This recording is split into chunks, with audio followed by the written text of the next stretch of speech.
Welcome. Today I'll show you how to change screen recorder quality into your Samsung Galaxy A23.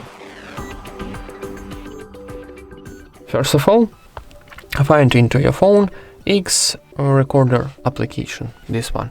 If you don't have this application, it's downloading and installing, but this application it's standard on this phone. So open this, and now on the top bottom right corner, we got settings. Tap it.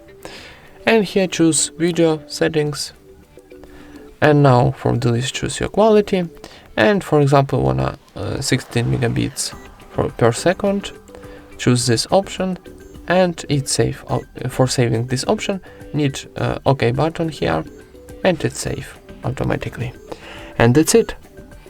Thank you for watching. Leave thumbs up and subscribe to our channel.